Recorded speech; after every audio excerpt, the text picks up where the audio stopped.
Hello student, welcome to my YouTube channel. My name is Dr. Ravind Kumar, BMS second year student and हम start कर रहे हैं NEET के लिए एक टेस्ट सीरीज टाइप जिसमें हम बेसिकली पूरा एनसीईआरटी कवर करेंगे लाइन टू लाइन। ठीक है, only NCERT points clear doubts जो भी पॉइंट्स होंगे है ना, only NCERT points line to line revision करेंगे और एज ए इसको आप लास्ट टाइम रिवीजन नोट्स की तरह प्रेफर कर सकते हैं। ठीक है, एक भी एनसीईआरटी का पॉइंट ऐसा नहीं होगा जो हम टच नहीं करेंगे, एनसीईआरटी पॉइंट।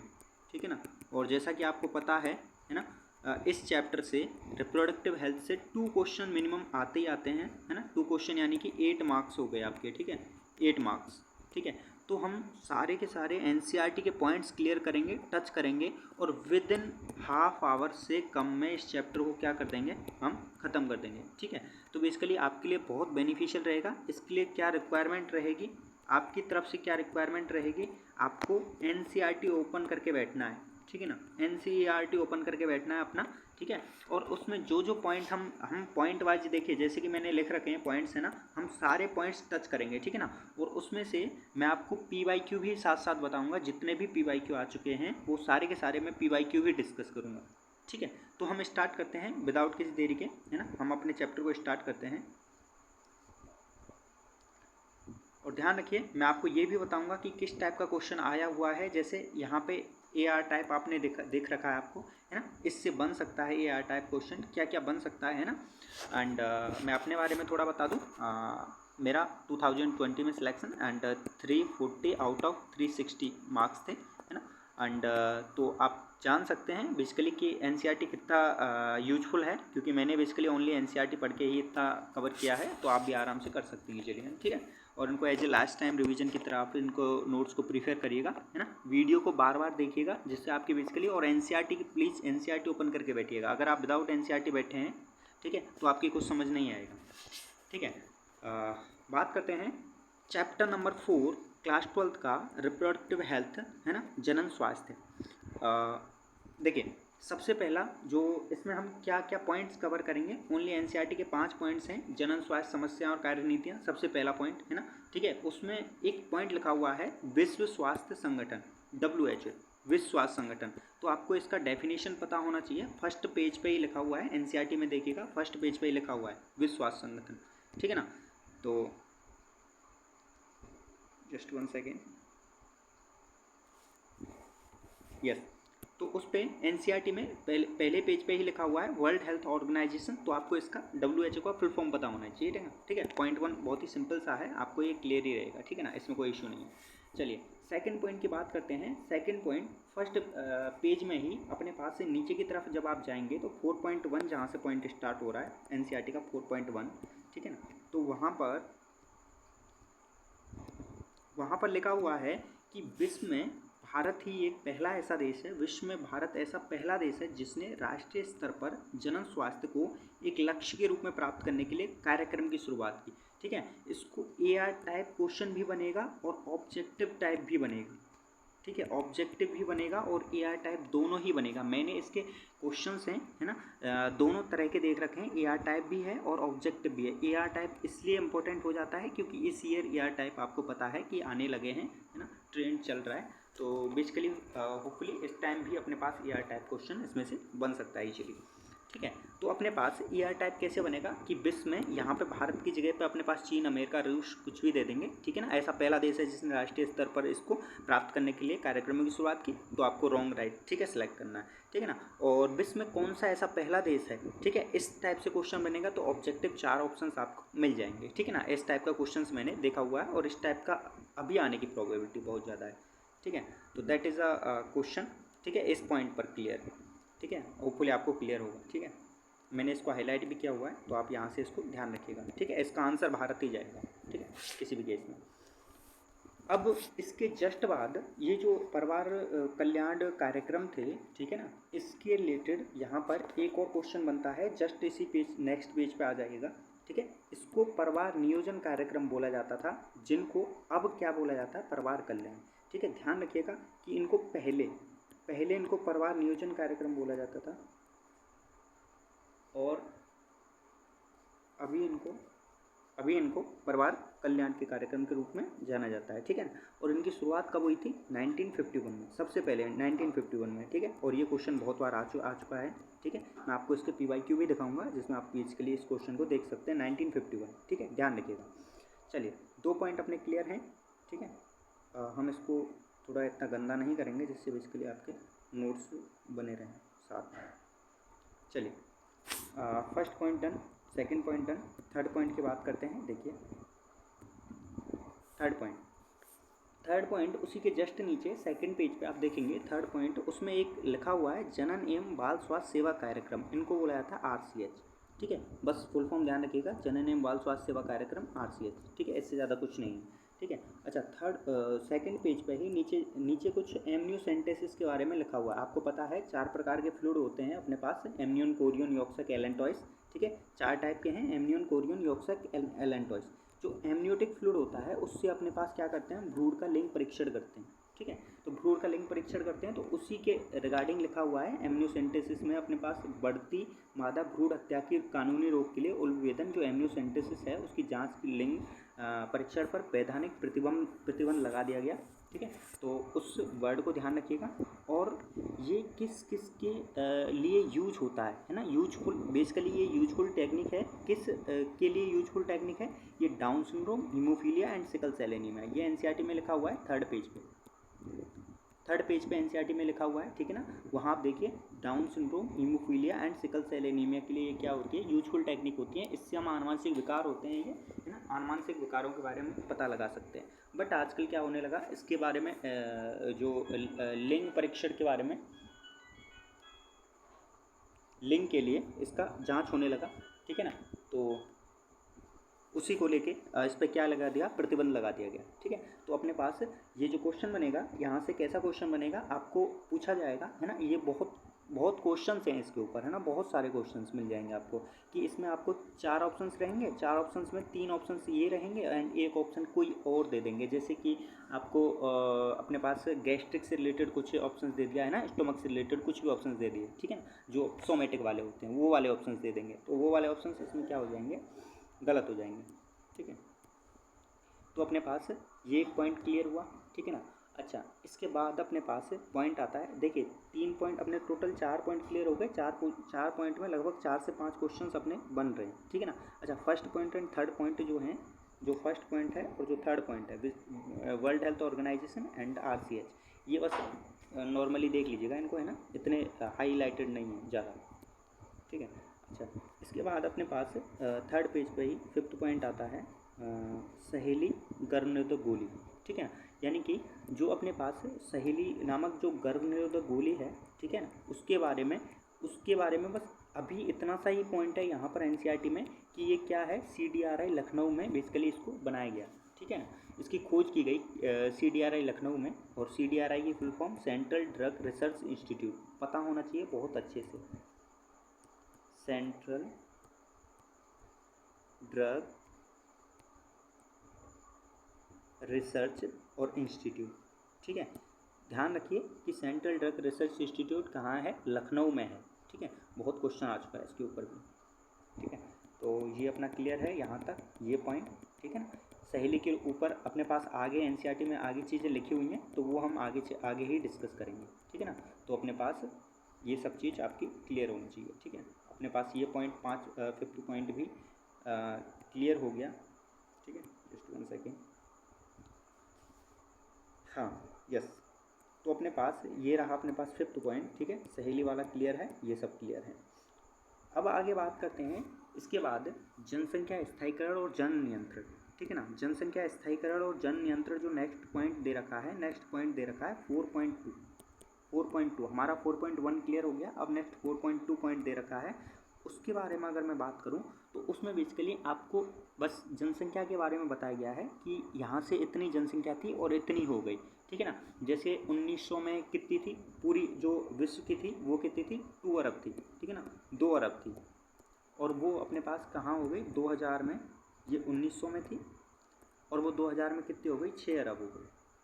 लेकिन ये क्वेश्चंस कभी नहीं आए, ना ये क्वेश्चंस आने के हैं, इसलिए मैं आपको इनको स्किप कर रहा हूँ, ठीक है ना। वहाँ बस जनसंख्या के बारे में लिखा हुआ है आप एक बार नॉर्मली उनको पढ़ लीजिए बस, है ना, एज ए नॉर्मली पढ़ लीजिए बस, है ना, उसमें कुछ भी आने का नहीं है, तो इसलिए मैंने उनको स्किप किया हुआ है। ठीक है, अब हम सीधा बात करते हैं अपने पास किसकी, थर्ड पेज के बाद हम चलते हैं फोर्थ पेज पे, जहाँ पे अपने पास एक चीज़ लिखी हुई है कि विवाह की वैधानिक आयु। ठीक है, पॉइंट 6 है अपने पास, विवाह की वैधानिक आयु।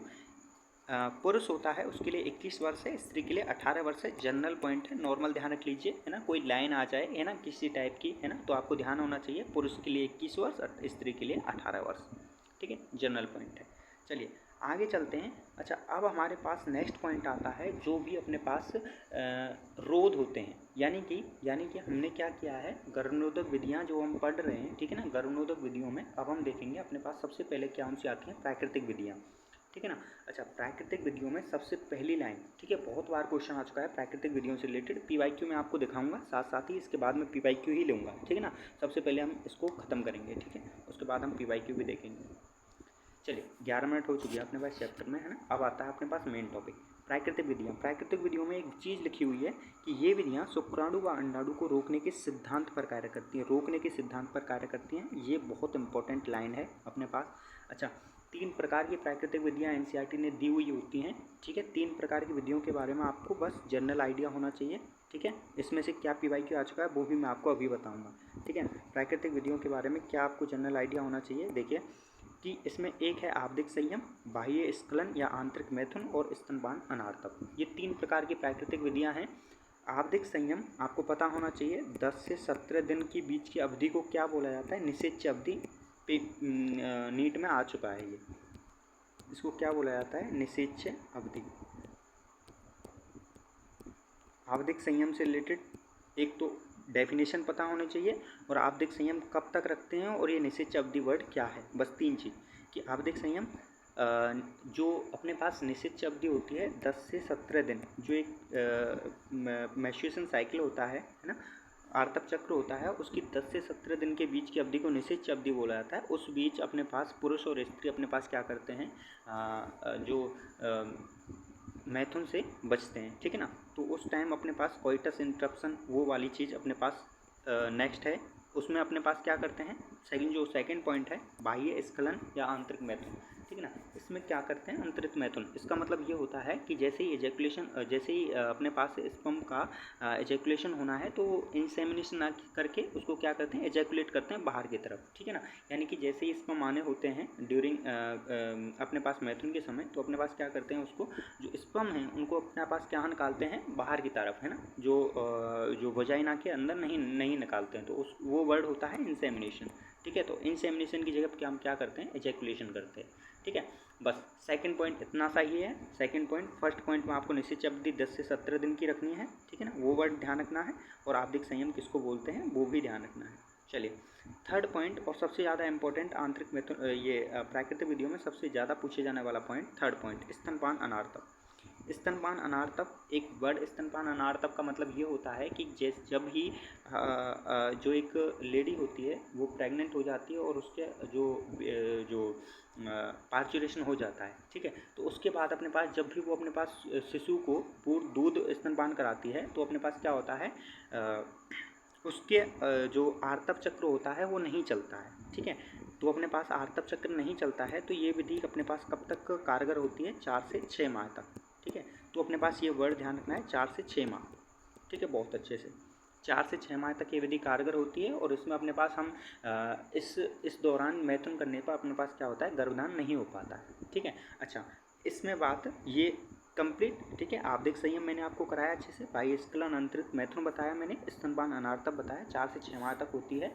और इस दौरान शिशु को, ये वर्ड ध्यान रखना कि इस दौरान जितने दिनों तक मादा शिशु को पूर्ण स्तनपान कराना जारी रखती है, इस दौरान शिशु को माँ के दूध के अलावा ऊपर से पानी या अतिरिक्त दूध भी नहीं दिया जाना चाहिए। ठीक है ना, यानी कि ओनली स्तनपान होना चाहिए, पूर्ण अच्छे से स्तनपान होना चाहिए, तभी ये विधि 4 से 6 माह तक क्या होती है, कारगर होती है।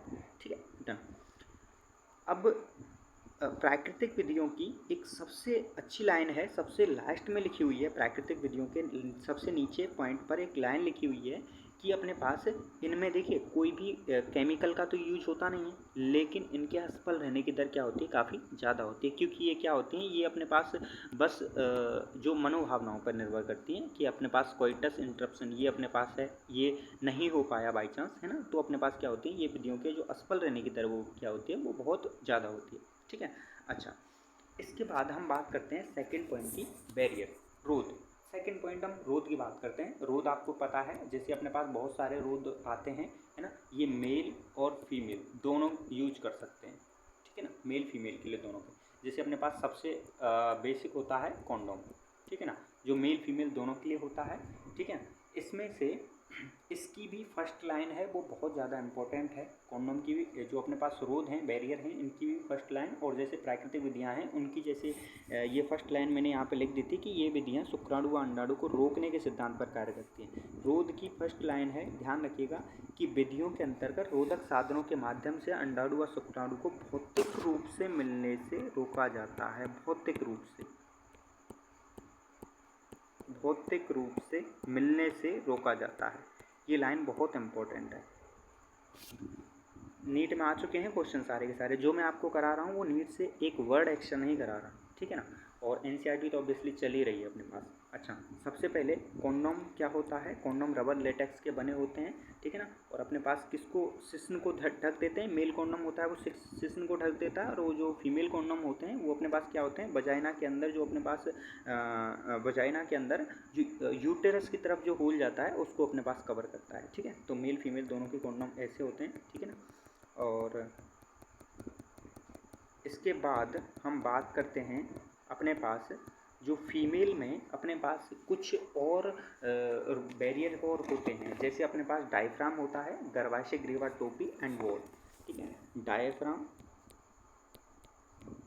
ये वो डायफ्राम नहीं है रेस्पिरेशन वाला, ठीक है ना, डायफ्राम, डायफ्राम, गर्भाशय ग्रीवा टोपी, गर्भाशय ग्रीवा, गर्भाशय ग्रीवा टोपी, है ना, ढकने के लिए, और एक होता है वॉल्ट, ठीक है ना, एक वॉल्ट। तो अपने पास ये तीन होते हैं, ये भी अपने पास क्या होते हैं, ये फीमेल के लिए होते हैं, स्पेशली ध्यान रखिए, फीमेल के लिए होते हैं, कभी मेल के लिए वर्ड आ जाए तो गलत होगा, ठीक है ना, ये भी फीमेल के लिए होते हैं, ठीक है। ये पॉइंट आपको बहुत अच्छे से ध्यान रखना है, और इनका क्या होता है, पुनः यूज हो सकता है ना, कॉन्डोम का पुनः यूज नहीं होता, लेकिन इन तीनों का पुनः यूज कर सकते हैं, ठीक है ना। और इसमें अपने पास क्या होते हैं, शुक्राणुनाशक क्रीम वगैरह, जेल फॉर्म वगैरह भी होते हैं, जो अपने पास इनको जो बैरियर्स को क्या बनाते हैं, इफेक्टिव बनाते हैं, ठीक है। इसके बाद अपने पास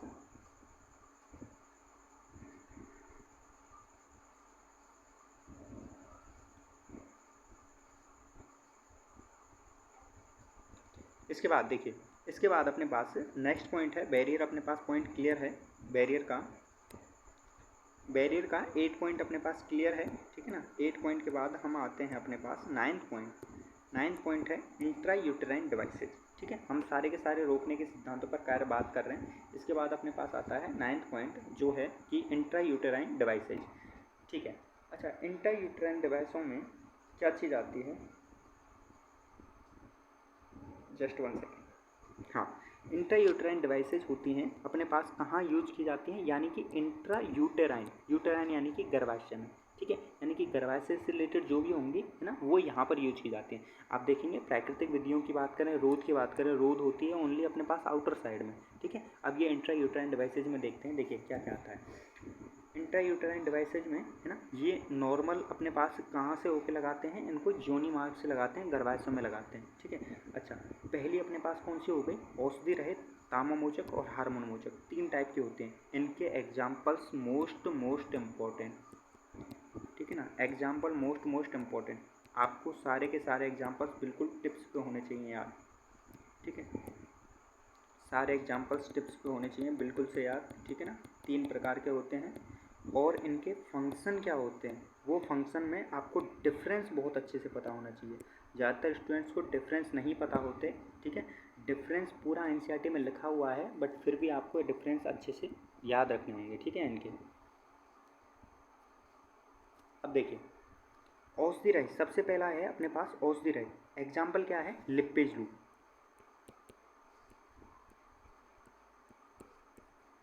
औषधि रहित लिपिज लूप, ठीक है। अच्छा, फंक्शन क्या होता है, ये करता है शुक्राणु भक्षण। औषधि रहित होते हैं वो क्या करते हैं, शुक्राणु का फैगोसाइटोसिस करते हैं, ठीक है, शुक्राणु भक्षण। इस प्रक्रिया को क्या करते हैं, बढ़ाते हैं, शुक्राणु भक्षण। आप डिफरेंस समझिएगा तीनों में, ठीक है। तीनों में औषधि रहित, तामामोचक और हार्मोन मोचक, ये लेवल वाइज बढ़ते हैं, ठीक है। ये पहला वर्क हो गया। इससे एडवांस तामामोचक होगा और उससे भी एडवांस क्या होगा, हार्मोन मोचक रहेगा, ठीक है। पहला हो गया औषधि रहित, एग्जाम्पल हो गया लिपेज लूप, ठीक है। ये क्या करता है, शुक्राणु भक्षण करता है, ठीक है। हम थोड़ा सा इसको हम क्या करते हैं, अच्छे से बना लेते हैं, ठीक है ना, एक सेकंड। औषधि रहित, इसका क्या हो गया, लिपेज लूप, और ये करता है क्या, शुक्राणु भक्षण। सेकंड है अपने पास तामामोचक। तामामोचक के आपको एग्जाम्पल्स देखिए, है ना, एनसीईआरटी ओपन रखिए। एनसीईआरटी में एग्जाम्पल रखे हुए हैं कॉपर टी, कॉपर 7 और मल्टीलोडेड 375, ठीक है ना। मल्टीलोडेड यानी कि उसमें कॉपर की मात्रा अधिक होती है, ठीक है ना। कॉपर टी कॉपर 7 है, मल्टीलोड 375 कॉपर टी, ठीक है ना। तो copper T, copper 7 and Multiload 375, ये क्या कार्य करते हैं, देखिए नेक्स्ट लेवल। पहला तो शुक्राणु भक्षण, फैगोसाइटोसिस की नेचर हो गई। सेकंड में क्या करते हैं, ये गतिशीलता को कम करते हैं, शुक्राणु की गतिशीलता को। अगर शुक्राणु का भक्षण नहीं हो पा रहा पूरी तरह, तो उसकी गतिशीलता या निषेचन क्षमता को कम क्या कर देंगे, कम कर देंगे। शुक्राणु की गतिशीलता है या उसकी निषेचन जो क्षमता होती है उसको क्या कर देते हैं, कम कर देते हैं। यानी कि जो माइटोकॉन्ड्रिया उसको अपने पास क्या करते हैं, हेल्प करते हैं। तो यानी कि उसकी निष्क्रियता कर देते हैं, उसको, है ना, निष्क्रिय कर देते हैं। वो उतना इफेक्टिवली नहीं चल पाते, ठीक है। तो वो वहाँ तक नहीं पहुँच पाएंगे, कहाँ तक, एम्पुला जंक्शन पर, ठीक है ना। Ampulla junction, ampullary isthmus junction होता है, पहले एम्पुलरी इस्थमस था, लेकिन एम्पुला पे होता है जो फर्टिलाइजेशन होता है, वहाँ जाके तो वहाँ तक नहीं पहुँच पाते और अपने पास क्या हो जाते हैं, निषेचन नहीं हो पाता है, ठीक है। तो अच्छा, ये अपने पास इसने क्या, भक्षण, फैगोसाइटोसिस किया। तामामोचक ने क्या किया, तामामोचक ने गतिशीलता व निषेचन क्षमता को कम किया। थर्ड होता है अपने पास हार्मोन मोचक। हार्मोन मोचक क्या करते हैं, ये भ्रूण आरोपण या गर्भाशय ग्रीवा की जो अपने ग्रीवा होती है उसको अपने पास क्या कर देते, स्कंदित कर देते हैं, ठीक है ना। यानी कि उसमें म्यूकस की मात्रा बढ़ जाती है। म्यूकस की मात्रा बढ़ जाती है तो अपने पास उसका जो स्पेस है वो कम हो जाता है और जो स्पर्म है वो आगे नहीं जा पाते। और अगर चले भी गए तो अपने पास जो अपने पास गर्भाशय होता है वो अपने पास भ्रूण आरोपण नहीं होने देता, ठीक है। अगर भ्रूण बन भी गया तो उसका आरोपण नहीं हो पाता है, ठीक है। ये सारी चीज़ें अपने पास किसकी हैं, हार्मोन मोचक की। हार्मोन मोचक के एग्जांपल्स, हार्मोन मोचक के एग्जांपल्स हैं दो, प्रोजेस्टासर्ट बा LNG-20, ठीक है, प्रोजेस्टासर्ट बा LNG-20, ठीक है। इन दोनों एग्जांपल्स को ध्यान रखिएगा, प्रोजेस्टासर्ट व LNG-20, तीनों के तीनों खत्म हो गए, इंट्रायूटेराइन डिवाइसेज, ठीक है। इससे बाहर कोई भी अपने पास क्वेश्चन नहीं आएगा। एक लास्ट लाइन इसकी भी, इंट्रायूटेराइन डिवाइसेज की एक लास्ट लाइन इंपॉर्टेंट, जो औरतें गर्भावस्था में देरी और बच्चों के जन्म में अंतराल चाहती हैं उनके लिए IUD क्या होती है, सबसे बेस्ट होती है, ठीक है, सबसे बेस्ट। वो क्या होती हैं, इसके लिए सबसे बेस्ट होती है। चलिए इसके बाद आगे बात करते हैं, ठीक है, सॉरी, इसके बाद आगे बात करते हैं। देखिए इसके बाद अपने पास नेक्स्ट पॉइंट आता है जो हम पहले ही थोड़ा सा बात कर चुके थे, सहेली के बारे में। सहेली के बारे में पहले क्या बात करी थी, वो आया हुआ था CDR, ठीक है ना, CDRI लखनऊ, ये पहले बात करी थी। अब हम बात करते हैं इसके रिलेटेड, ये क्या क्या चीज़ होती है जो अपने पास है सहेली में, क्या क्या चीज़ें हैं। देखिए सबसे पहली चीज़, पहला पॉइंट, ये क्या होती है, नॉन स्टेरॉयडल, गैर स्टेरॉयडल। इसमें स्टेरॉयड नहीं होता, गैर स्टेरॉयडल, ठीक है ना, सबसे बेस्ट पॉइंट, ये गैर स्टेरॉयडल होती है, ठीक है ना। अच्छा, सप्ताह में एक बार लेने की होती है, ठीक है ना, सप्ताह में 7 दिन में एक बार लेने की होती है, सेकंड पॉइंट, ठीक है ना। अच्छा, ये अपने पास जैसे अपने पास बाकी पिल्स होती हैं उसी तरह ये उसका काम यही होता है, प्रोजेस्टेरोन पिल या फिर प्रोजेस्टेरोन प्लस एस्ट्रोजन होता है इसमें, ठीक है ना। तो अपने पास इनमें क्या होता है, इनको आई पिल्स बोला जाता है, ठीक है ना, जैसे अपने पास आई पिल्स भी होती हैं, ठीक है ना। इसके बाद जैसे ये सहेली है, इसके साथ ही अपने पास आई पिल वगैरह होती हैं। आई पिल जिसको इमरजेंसी पिल बोलते हैं, 72 घंटे के भीतर अपने पास, यानी कि 3 दिन के अंदर, ठीक है ना, 3 दिन यानी 72 घंटे के अंदर। अच्छा, 72 घंटों में भी जितना जल्दी लेंगे उतना इफेक्टिव ज़्यादा करती है, ठीक है ना। ऐसा 3 दिन के पहले ही ले लेंगे तो उसमें अपने पास क्या होता है, इफेक्टिव उसकी ज़्यादा होती है, ठीक है ना। जैसे अपने पास किसी भी रीजन की वजह से, जैसे अपने पास कॉन्डोम पंक्चर हो गया, कुछ भी हो गया है ना, उस वजह से अपने पास कोई भी या असुरक्षित हो गया, यौन संबंध वगैरह होते हैं, तो उसके अंदर अपने पास क्या करते हैं, हम आई पिल वगैरह लेते हैं, ठीक है। तो ये सारी चीज़ नॉर्मल चीज़ें हैं, ठीक है ना, वो सब आप एनसीईआरटी से देख लीजिए, ठीक है। वहीं पे अपने पास सहेली के बारे में इतना ही चीज़ें हैं। अपने पास एक ईयर में अपने पास एक वर्ड और आया था सहेली के रिगार्डिंग, है ना, वो मैं आपको पीवाईक्यू के थ्रू ही बताऊंगा, ठीक है ना। वो अपने पास आउट ऑफ एनसीईआरटी था, तो आउट ऑफ एनसीईआरटी से रिलेटेड आपको ज़्यादा टेंशन नहीं लेना है, ठीक है। आपको वो ऑप्शंस के एलिमिनेशन से हो जाता है क्वेश्चन। चलिए, इसके बाद एक है इम्प्लांट, ठीक है ना। मैंने इम्प्लांट को यहाँ पे मेंशन नहीं किया, बट आपको इम्प्लांट ध्यान रखना है। और उसका क्या ध्यान रखना है, एक तो डायग्राम बहुत अच्छे से ध्यान रखना है। इस तरह का एक डायग्राम है एनसीईआरटी में, ठीक है। वो डायग्राम बहुत अच्छे से उसको ध्यान रख लीजिए। वो किसका डायग्राम है, इम्प्लांट का डायग्राम है। वो क्वेश्चन इम्पोर्टेंट है। नेक्स्ट बात करते हैं, इम्प्लांट के बाद 2 चीज़ें आती हैं, एक वैसेक्टोमी, एक ट्यूबेक्टोमी। Vasectomy and tubectomy. सबसे बड़ी हानि क्या होती है वैसेक्टोमी और ट्यूबेक्टोमी की, एक इसका जो मतलब बेसिकली बोल सकते हैं इसका हार्म हो गया कि अपने पास इसकी जो वापस से इसको मतलब बेसिकली जैसे किसी ने वैसेक्टोमी या ट्यूबेक्टोमी करवा ली, तो उसकी जो रिवर्सिबल प्रोसेस होता है वो बहुत ही मुश्किल होता है, या कि ना के बराबर होता है। यानी कि एक बार किसी ने वैसेक्टोमी या ट्यूबेक्टोमी करा ली तो वो वापस से अपने पास क्या होता है, फर्टाइल नहीं हो सकता है, ठीक है। वो इनफर्टाइल हो जाता है, वापस से फर्टाइल नहीं हो सकता है, ठीक है ना। अच्छा, बेसिकली उसमें स्पर्म वगैरह प्रोड्यूस होते हैं, ओवम प्रोड्यूस होते हैं, बट वो क्या होते हैं, वो पहुंच नहीं पाते हैं। तो आप वैसेक्टोमी और ट्यूबेक्टोमी के लिए ध्यान रखिएगा कि उसमें क्या होता है, वापस से रिवर्सिबल प्रोसेस उसके लिए ना के बराबर होता है। ये इसका बेसिकली कमी होती है। बाकी आपको पता है वैसेक्टोमी किसको बोलते हैं, शुक्रवायु का उच्छेदन। ट्यूबेक्टोमी किसको बोलते हैं, जो अपने पास फेलोपियन नल का होता है उसके लिए जो उसको काट देते हैं, नल का उच्छेदन, ठीक है ना, उसको काट कर बांध देते हैं, उसको वैसेक्टोमी और ट्यूबेक्टोमी बोला जाता है। अच्छा, वैसेक्टोमी में किसको काट कर बांधते हैं, जो अपने पास इजेक्ट जो अपने पास किसको बोलते हैं, शुक्रवाहक होता है, ठीक है ना। शुक्रवाहक उसको बोलते हैं वास डिफरेंस, ठीक है ना, वास्ट डिफरेंस, ठीक है ना। वास्ट डिफरेंस को अपने पास काट कर क्या कर देते हैं, बांध देते हैं, ठीक है ना। इसी तरह वैसेक्टोमी और ट्यूबेक्टोमी, बस इतना सा है। और इसके सबसे ज़्यादा जो क्वेश्चन है वो आता है इसके डायग्राम से, ठीक है ना। जैसे मैंने आपको इम्प्लांट का डायग्राम रेफ़र किया था कि आपको याद रखना है, इसी तरह आपको वैसेक्टोमी और ट्यूबेक्टोमी दोनों का डायग्राम बहुत अच्छे से ध्यान रखना है, ठीक है। चलिए, नेक्स्ट बात करते हैं हम, ये अपने पास क्लियर है। अच्छा, अब अपने पास मेडिकल टर्मिनेशन ऑफ प्रेगनेंसी 4.3, अपना 4.2 पॉइंट क्लियर हो गया। 4.2 जो एनसीईआरटी का है वहाँ तक क्लियर हो गया। अब 4.3 की बात करेंगे। उससे पहले एक चीज़ ध्यान रखिए, यहाँ पर एक साइड में एनसीईआरटी ने एक टेबल सा बना रखा है, ठीक है ना, जो अपने पास येलो कलर में है। उसमें सबसे पहले ध्यान रखिएगा, वो अपने पास मेजर मतलब बेसिकली क्वेश्चन बन भी चुका है इस टाइप का एक, कि 2017 में एक अधिनियम संशोधित किया गया कि जो सगर्भता का चिकित्सकीय समापन में संशोधन किया गया था, और वो कब किया गया, 2017 में, ठीक है ना। इम्पोर्टेंट है, ध्यान रखिएगा बहुत अच्छे से। अब चलिए चिकित्सा का सगर्भीय मतलब चिकित्सकीय समापन करते हैं सगर्भता का, यानी कि अपने पास जो भी अगर पेट में अगर मतलब बेसिकली बेबी बन गया है, जाइगोट गैमेट जो भी हो गया, जाइगोट बन गया है, तो जाइगोट बनने के बाद अपने पास उसको जानबूझकर या स्वैच्छिक रूप से उसको अपने पास क्या करते हैं, प्रेरकीय गर्भपात कराते हैं, यानी कि उसका अबॉर्शन कराते हैं। तो उसको क्या बोलते हैं, चिकित्सकीय सगर्भता समापन बोलता है, medical termination of pregnancy, MTP बोला जाता है, ठीक है। अच्छा, एमटीपी से रिलेटेड आपको चीज़ें ध्यान रखनी है, 3 चीज़ें ध्यान रखिए।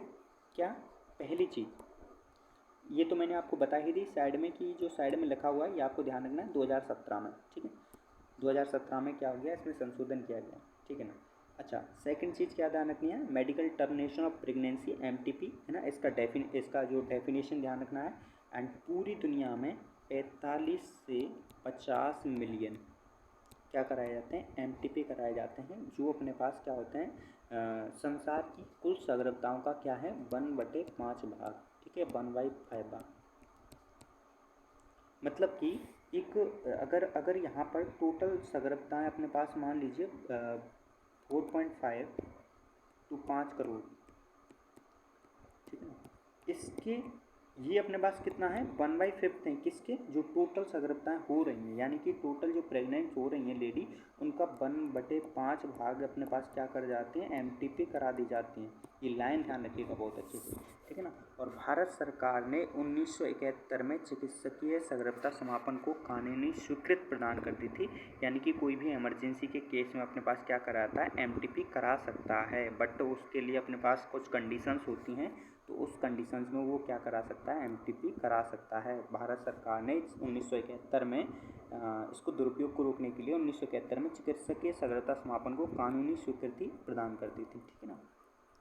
चलिए अभी बात करते हैं, इसके बाद अपने पास ये कब सुरक्षित होती है, ये प्रथम तिमाही है ना, प्रथम तिमाही तक सुरक्षित होती है, यानी कि 12 सप्ताह, सॉरी हाँ, ये प्रथम तिमाही यानी कि एक जो महीने में अपने पास क्या होता है 4, ठीक है ना, सॉरी 12 सप्ताह तक सुरक्षित होती है। प्रथम तिमाही का मतलब होता है प्रथम के 3 महीने, यानी कि फर्स्ट मंथ में, एक मंथ में 4 सप्ताह होते हैं, तो टोटल 4 4 12, तो कितना हो गया 12 सप्ताह, ठीक है ना। तो अपने पास से ये अपने 3 महीने तक ही क्या होती है, सुरक्षित होती है। उसके बाद अपने पास गर्भ क्या होता है, बड़ा हो जाता है, ठीक है ना, उसके अंग तंत्र बन जाते हैं, तो अपने पास क्या होता है, वो थोड़ा मुश्किल होता है उसका, है ना, जो भी MTP कराना उसके लिए क्या होता है, बहुत मुश्किल होता है। अगर अपने को यहाँ पे जो मैंने साइड में वो बताया था, है ना, येलो कलर का, उसमें अपने पास लिखा भी है, अगर अब 3 सप्ताह से ज़्यादा का होता है तो उसके लिए कुछ कंडीशंस होती हैं कि आपको 2 जो डॉक्टर हैं, है ना, जो गवर्नमेंट डॉक्टर होते हैं, उनकी स्वीकृति होना चाहिए उसके लिए, ठीक है, और उससे माँ को कोई नुकसान नहीं हो रहा, ये सब सारी चीज़ें होनी चाहिए, तो वो आप पढ़ लीजिए इसमें से, ठीक है। चलिए अपने पास MTP इतना ही है, ठीक है ना, MTP में कुछ नहीं था, 3 पॉइंट ही थे, मैंने आपको बताया। फर्स्ट डेफिनेशन थी, सेकंड अपने पास पूरी दुनिया में लगभग कितने होते हैं, 45 से 50 मिलियन, एंड और वो टोटल सगर्भताओं का कितना होता है 1/5 भाग होते हैं, एंड उसके बाद होता है प्रथम MTP 12 सप्ताह तक ही क्या होती है, सेफ होती है, ठीक है। चलिए इसके बाद अपने पास आते हैं यौन संचरित संक्रमण, जो अपने पास डिसीज होती हैं, यौन संचरित कौन कौन सी होती है, ठीक है, उसकी बात करते हैं। तो यौन संचरित जो डिसीज होती हैं, यौन संचरित डिसीज में अपने पास ये क्वेश्चन आ चुका है, मैं आपको इसके PYQ दिखाऊंगा, ठीक है ना। यहाँ इस सारे के सारे पॉइंट से PYQ आ चुके हैं, ठीक है ना, और इसमें प्योर NCERT से आता है, इस वजह से मैं आपको NCERT लाइन टू लाइन पढ़ा रहा हूँ, प्योर NCERT से आता है इसमें, ठीक है। इसके बाद हम PYQ भी डिस्कस करेंगे, तब आप देखिएगा कि एक क्वेश्चन इससे जो मैं पढ़ा रहा हूँ इससे एक क्वेश्चन बाहर नहीं आएगा, ठीक है। चलिए हाँ, इनको क्या बोला जाता है, सबसे पहले तो जो STI, VD या RTI, ठीक है ना। STI यौन संचरित जो मतलब सेक्सुअली ट्रांसमिटेड डिसीज, ठीक है ना, अपने पास रजत रोग, ठीक है ना, वाइटल डिसीज, ठीक है ना, और RTI यानी कि जनन मार्ग संक्रमण, ठीक है ना, रिप्रोडक्टिव ट्रैक डिसीज, ठीक है ना। तो ये अपने पास तीनों के तीनों इनके नाम हो गए, STI, VD और RTI, ये आपको ध्यान रखना है, ठीक है। कौन कौन से यौन संचरित रोग होते हैं, सुजाक यानी कि gonorrhoea, syphilis, herpes, genital herpes, and क्लेमिडियता, ट्राइकोमोनस्ता, जन्निक मतलब जो वॉर्ट होते हैं जन्निक, है ना, और जन्निक परशप यानी कि जेनाइटल हर्पीज, ठीक है ना, ये सब होते हैं, जेनाइटल वॉर्ट, जेनाइटल हर्पीज, ये सारे के सारे अपने पास क्या होते हैं, सेक्सुअली ट्रांसमिटेड डिसीज होती हैं, ठीक है ना। इन वर्ड को बस ध्यान रखिएगा, इनके जो डिसीज हैं इनके नाम ध्यान रखिएगा, ठीक ना। अच्छा, इसके बाद अपने पास इसके बाद पॉइंट है कि सबसे घातक कौन सा होता है, आपको पता है HIV। इसके बाद इनका ट्रांसमिशन का मेथड क्या है, मेथड ऑफ ट्रांसमिशन, ठीक है। NCERT में सारे के सारे ट्रांसमिशन मेथड लिखे हुए हैं कि किस किस की मदद से ये फैल सकते हैं, ठीक है। जो एक से ज़्यादा बार मतलब बेसिकली बहुत लोगों के साथ अपने पास सेक्सुअली एक्टिव रहते हैं, उनमें जो बेसिकली संभावना होती है ये किस वगैरह से नहीं फैलते हैं। नीट में क्वेश्चन आ चुका है, किस वगैरह से फैलते हैं, नहीं फैलते हैं, ठीक है ना, किस वगैरह से नहीं फैलते हैं, ठीक है ना। अच्छा, दो के संक्रमण का तरीका एक ही होता है ना। दो डिसीज होती हैं transmitted disease, sexually transmitted disease होती हैं दो ना, उनके संक्रमण का तरीका सेम है। एक तो है यकृत बी यानी कि हेपेटाइटिस बी, हेपेटाइटिस बी, ठीक ना, और एक है HIV। इनके संक्रमण का तरीका क्या है, सेम। एनसीईआरटी में सारा कुछ एनसीईआरटी में है, एनसीईआरटी से बाहर में एक लाइन भी नहीं बता रहा, ठीक है ना। और मैं बता दूं कि इसके बाद हम इसी तरह हम सारे के सारे जो बायोलॉजी के चैप्टर्स हैं वो सारे के सारे कवर करेंगे, ठीक है ना, इसी तरह, ठीक है ना। और जल्दी से करने का ट्राई करते हैं। अपने पास इसके बाद एक पॉइंट और बचा हुआ है, ठीक है ना। हेपेटाइटिस बी, HIV, ठीक है ना, ये अपने पास क्या होता है, सेम इनके ट्रांसमिशन का मेथड होता है। और इसमें से कौन सा सही नहीं हो सकता, क्यों, कौन सा क्योर नहीं हो सकता है, ठीक ना। नेक्स्ट पॉइंट, कौन सा क्योर नहीं हो सकता, तो अपने पास टोटल 3 हैं। एक तो हेपेटाइटिस बी है जो हमने अभी बस बात की, हेपेटाइटिस बी, हेपेटाइटिस बी। इसके बाद अपने पास 2 HIV, ठीक ना, और एक जनिक परसर है ना, जेनाइटल हर्पीज होता है, जनिक परसर होता है।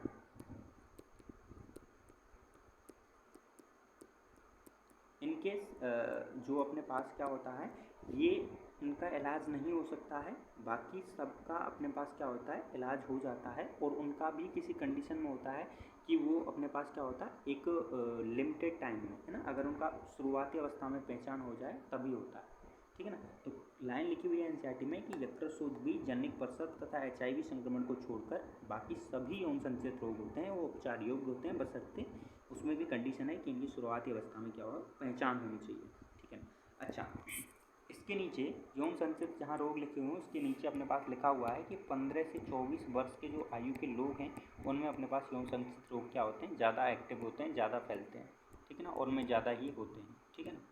रीजन आपको भी समझ सकते हैं कि वो अपने पास सेक्सुअली क्या होते हैं, ज़्यादा एक्टिव होते हैं इस वजह से, ठीक है। और अपने पास प्रिकॉशंस नहीं लेते हैं, ठीक, इस वजह से, ठीक है। आपको पता है कॉन्डम्स वगैरह यूज करने से अपने पास ट्रांसमिटेड जो डिसीज़ हैं वो रुक सकती हैं, तो वो सारी चीज़ें अपने पास क्या होती हैं, वो यूज करनी चाहिए, ठीक है। यहाँ पर नीचे लिखे हुए हैं पॉइंट, उससे एनसीईआरटी नीट में क्वेश्चन आ चुका है। क्या पॉइंट लिखे हुए हैं, पहला पॉइंट लिखा हुआ है, ए करके पॉइंट लिखा हुआ है कि किसी अनजान व्यक्ति या बहुत से व्यक्तियों के साथ यौन संबंध ना रखें, ठीक है ना, उनसे रखने से अपने पास सेक्सुअली ट्रांसमिटेड डिसीज हैं, ठीक है, वो फैल सकती हैं। सेकंड पॉइंट लिखा हुआ है, मैथुन के समय क्या होता है, अपने पास कॉन्डोम वगैरह यूज करना चाहिए, ठीक है ना, जिससे अपने पास क्या होते हैं, कॉन्डोम क्या होते हैं जो इनको रोकते हैं, ठीक है, ट्रांसमिटेड डिसीज को क्या करते हैं, फैलने से रोकते हैं। थर्ड पॉइंट क्या है, यदि अगर असंग आए तो अपने पास डॉक्टर से मिले। अच्छा, अपने पास जो भी जैसे कोई फीमेल है उसके अपने पास अगर कोई डिसीज हो रखी है ऐसे सेक्सुअली, तो अपने पास उससे अपने पास जो बच्चा होता है उसका न्यूबॉर्न बेबी होता है उसमें भी आराम से फैल सकते हैं वो डिसीज, ठीक है। ये सारी चीज़ ध्यान रखें। और अपने पास सेक्सुअली ट्रांसमिटेड डिसीज, बस इतना ही था, ठीक है ना। लास्ट पॉइंट बचा है अपने पास वंध्यता, चैप्टर का लास्ट पॉइंट। अच्छा, यहाँ पर जो क्वेश्चन है वो डायरेक्ट मैं आपको क्वेश्चन बता रहा हूँ, ठीक है ना। इस क्वेश्चन बस इस चार्ट को पढ़ लीजिए, है ना, और इन विवो का भी है, बस आप इन विट्रो का रख लीजिए वैसे तो, है ना, कि इन विट्रो का आपने याद कर लिया तो इन विवो का क्या हो जाएगा, उसका जस्ट वो नहीं है, ये 3 नहीं रहेंगे तो बाकी सब इन विवो हो जाएंगे, ठीक है ना, इन विवो। अच्छा, इन विट्रो के बाद इन विवो में अपने पास ऐसे ही 3 आते हैं, जैसे अपने पास इन विट्रो है, इन विट्रो में ZIFT, IUT और ICSI, और इन विवो में क्या आता है, GIFT,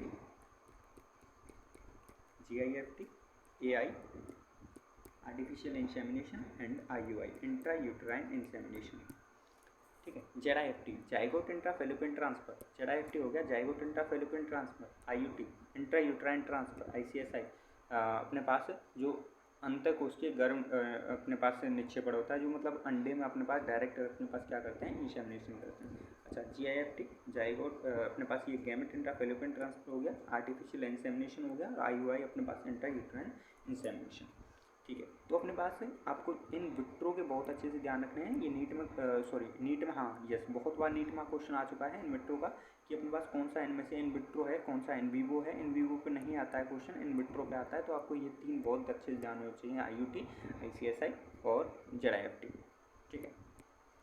चलिए इसके बाद हम इसमें 1-2 पॉइंट्स की और बात कर लेते हैं, ठीक है ना, और अपने पास यहाँ पे एक चैप्टर क्या हो जाएगा, फिनिश हो जाएगा। अच्छा 1-2 पॉइंट जैसे अपने पास RTI सहायक जनन प्रौद्योगिकी में कौन कौन से आते हैं, आपको RTI का ध्यान होना चाहिए, ठीक है ना। सहायक जनन, सॉरी RTI में लिख रहा हूँ, है ना, एक्सट्रीमली सॉरी, RTI नहीं है, ठीक है ना, ART सहायक जनन प्रौद्योगिकी जिनको बोला जाता है।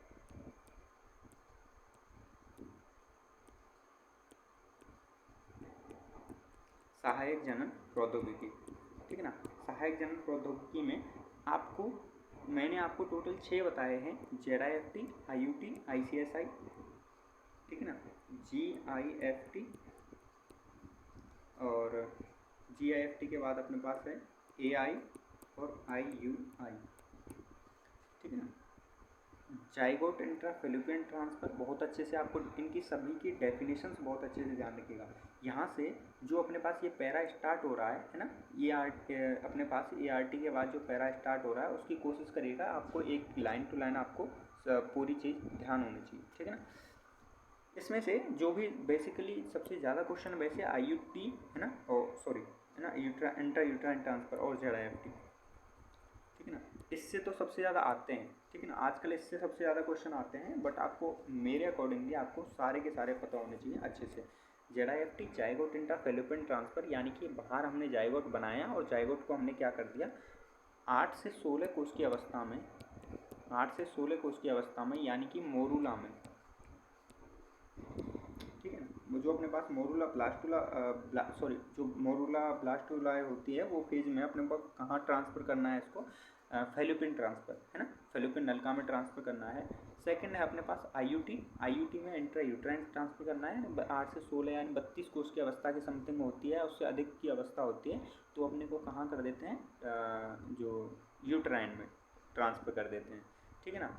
अपने पास बाकी चीज़ें हैं, जैसे अपने पास गैमेट इंट्राफेलोपियन ट्रांसफ़र है, इसमें अपने पास गैमेट्स को ट्रांसफ़र करते हैं किसमें, फेलोपियन नलिका में। अच्छा गैमेट को ट्रांसफ़र क्यों कर रहे हैं आपको ये भी पता होना चाहिए, है ना। NCERT में लिखी हुई है सारी चीज़ें कि अपने पास कोई जो स्त्री है जैसे वो गैमेट फॉर्मेशन नहीं कर पा रही, तो उसकी हेल्प के लिए जो चीज़ नहीं कर पा रही है वही चीज़ अपने को क्या करना है, उसको प्रमोट करना है, और अपने पास क्या हो जाएगी, दिक्कत सॉल्व हो जाएगी, तो वो क्या होते हैं, प्रेग्नेंट हो जाएंगे, ठीक है, जो लेडी हो जाएगी वो प्रेग्नेंट हो जाएगी। तो अपने पास वो मान लीजिए वो गैमेट का फॉर्मेशन नहीं कर पा रही है, इसलिए तो हम क्या कर रहे हैं, गैमेट को ट्रांसफ़र कर रहे हैं। अच्छा बाकी चीज़ें उसकी नॉर्मल हैं कि यानी कि वो अपने पास क्या कर सकती है, गर्भ धारण कर सकती है, तो इसलिए हमने उसको क्या किया, गैमेट को फेलोपियन में ट्रांसफ़र कर दिया। तो गैमेट को फेलोपियन ट्रांसफ़र कर दिया तो जो फीमेल की जो समस्या है वो कि जो गैमेट फॉर्मेशन नहीं कर पा रही वो क्या हो जाएगी, सॉल्व हो जाएगी, ठीक है ना, और वो प्रेग्नेंट हो सकती है। आर्टिफिशियल सॉरी ये जो इसमें समस्या उसमें नहीं है फीमेल में, ठीक है ना, मेल में है, ठीक है, यानी कि मेल में अपने पास अच्छा ये गैमेट इंट्राफेलोपियन ट्रांसफ़र में NCERT में क्या लिखा हुआ है एक बार देख लेते हैं।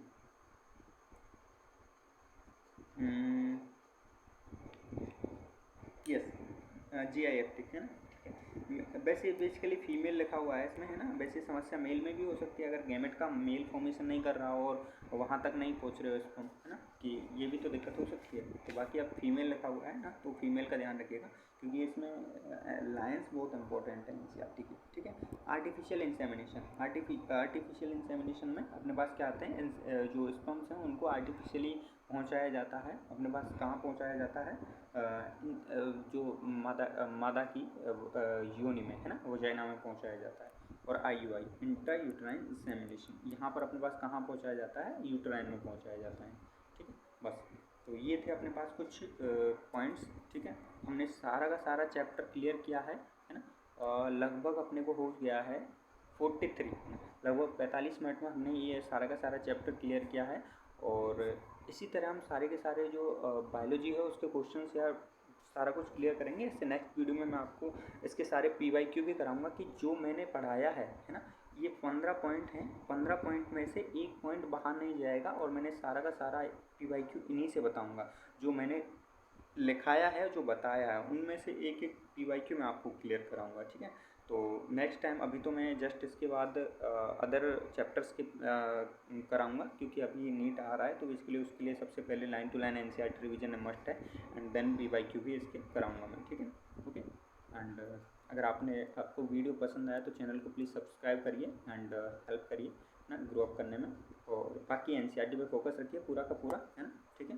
ये सारे के सारे पॉइंट्स इसी तरह हम सारा क्लियर कराएंगे। बायोलॉजी, ठीक है, बायोलॉजी में पूरा एनसीईआरटी क्लियर कराएंगे और होपफुली आपके बहुत अच्छा स्कोर जाएगा, ठीक है। एंड बिलीव रखिए, है ना, साथ ग्रो करेंगे, साथ के साथ एनसीईआरटी देखते रहिएगा, ठीक है। Okay, thank you so much.